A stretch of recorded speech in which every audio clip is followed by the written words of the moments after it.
It was the kind of cold that settled into your bones and refused to leave. The wind howled through the empty street, flinging tiny snowflakes sideways like stinging sand. Streetlights flickered dimly through the flurry, casting long, shivering shadows on the sidewalk. At the edge of the curb, beneath the cracked and faded sign of the city bus stop, stood a teenage girl, Lena. Her thin coat was zipped all the way up, but it barely helped. She had outgrown it 2 winters ago. The fabric strained at her shoulders, and one pocket hung by a single thread. Her backpack, slung over one shoulder, was torn at the seam, its contents bulging, threatening to spill out. The soles of her shoes were worn nearly flat, and the snow had soaked through to her socks hours ago. She shifted her weight from one foot to the other, trying to keep the numbness away.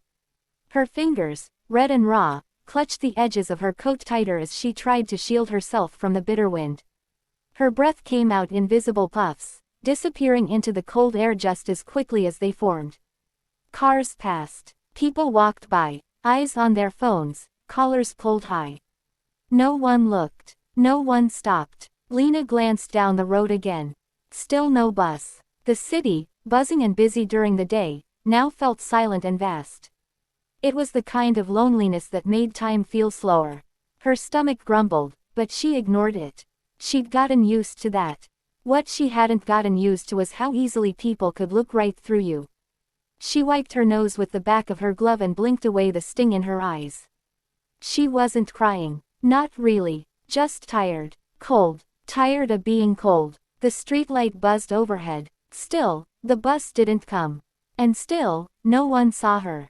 Not yet. A gust of wind made Lena flinch as she pulled her hood tighter over her head, her fingers barely responsive from the cold. The bus was still nowhere in sight. Her legs ached from standing. Her eyes darted up the road again, hopeful, then dropped. Nothing. Then came the sound of slow, steady footsteps crunching through the snow behind her. She didn't turn around at first. People passed all the time. No one ever stopped. But these steps, they paused. Out of the corner of her eye, Lena saw a man standing just a few feet away.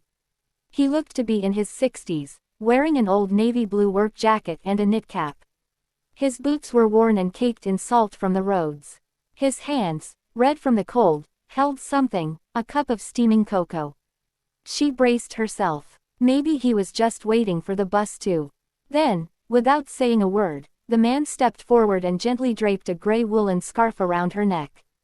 Lena froze. The warmth was immediate. The fabric was soft, comforting, familiar somehow. Before she could speak, he held out the cup toward her. Hot chocolate, he said with a small smile. Extra marshmallows. She blinked, hesitating. I don't have any money. I didn't ask for any, he replied kindly. Slowly, she took the cup. It was warm in her hands, sending heat radiating into her frozen fingers. Why would you? She began, her voice barely audible. He looked at her for a moment, his eyes kind but tired. Because someone did the same for me once. Years ago. Cold night. Bus was late. I never forgot. They stood in silence for a few seconds, just watching the snow fall. Then the man nodded, patted her shoulder gently, and turned to walk away. Lena watched him disappear into the snowstorm, scarf now around her neck, cocoa warming her hands, and something else warming her heart. She didn't know his name. But in that moment, she knew something deeply, quietly true. Not all angels have wings. The bus finally groaned to a stop, headlights glowing dimly through the swirling snow. Lena climbed aboard, careful not to spill the hot cocoa still clutched between her hands. Her scarf, the stranger's scarf, was wrapped snug around her neck. It still held the warmth of kindness, of something she hadn't felt in a long time, care. She slid into a window seat near the back, the heater humming faintly beneath her legs. A moment later, the man boarded too. He gave the driver a nod, tapped an old bus pass, and slowly made his way down the aisle. He didn't sit across from her. He didn't say another word. Just quietly took the seat beside her, not too close, not too far. The silence between them wasn't uncomfortable, it was full.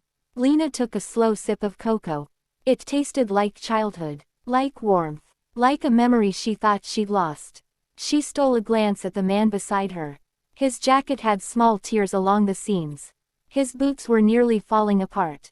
His fingers were cracked and rough, with grease still faintly under his nails, the kind of hands that had known hard work. She looked closer. His gloves were missing. He must have taken them off to give her the scarf. She blinked, suddenly realizing he needed that scarf more than she did. He was colder, older, probably hadn't had dinner either. But he hadn't hesitated. She opened her mouth to say something. Thank you, maybe, but the words felt small. Incomplete. So instead, she just sat with him. Let the silence speak. Let the bus rock gently beneath them. Two strangers, side by side, sharing a ride through the frozen city. Outside, the storm raged. Inside, for just a moment, there was peace. Because sometimes, angels don't arrive with trumpets or wings. Sometimes, they just show up quietly and sit beside you when you need them most. The city hadn't changed much. The same buildings, the same rush hour traffic, the same gray skies threatening rain. But Lena had changed.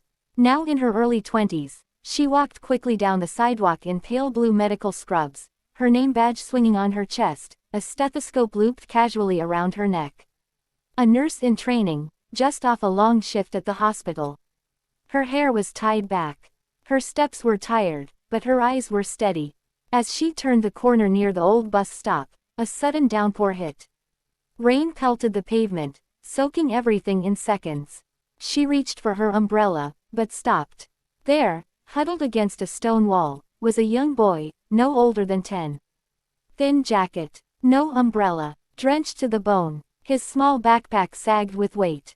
He was hugging himself, trying to stay warm, just like she had once done on that snowy night years ago. People walked past him, umbrellas up, eyes averted. Lena didn't hesitate. She walked up, slowly. Knelt down. Hey, she said gently. You okay? The boy looked up, startled, his lips trembling from the cold. Without a word, Lena pulled off her own jacket, still warm from her body, and draped it over his shoulders.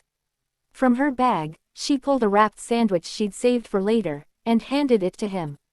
Here, she smiled softly. Eat this. The bus will be here soon. He stared at her in disbelief, then whispered, Why are you helping me? Lena paused. The scarf around her neck, the same one given to her years ago, felt a little heavier now. Woven with memory. Because someone helped me once, she said. And I never forgot. The boy nodded, chewing slowly. Lena stood and watched the rain fall around them. The city rushed on. But for a moment, everything slowed. And somewhere, in the back of her heart, she heard the words she had learned to live by. Angels don't always have wings. Sometimes, they just come back around, to finish what kindness started. The hospital break room smelled faintly of coffee and bleach. The walls were dull beige, the kind of color meant to be neutral, but somehow ended up feeling cold. Tired voices murmured around the coffee machine. Nurses in scrubs checked phones, stretched aching backs, or leaned quietly against the walls, waiting for the next shift. Lena sat at the corner table, still damp from the rain, jacketless, but warm. Her shift had been long. A tough night, 2 emergencies, 1 loss, 1 miracle. She had barely eaten, but she didn't feel hungry. Instead, her mind kept going back to the boy in the rain. The look on his face. The way he'd asked, Why are you helping me? She reached into her backpack and pulled out a small folded paper. It was blank. She picked up a pen. No title, no name, just words from the heart, simple, quiet, and true.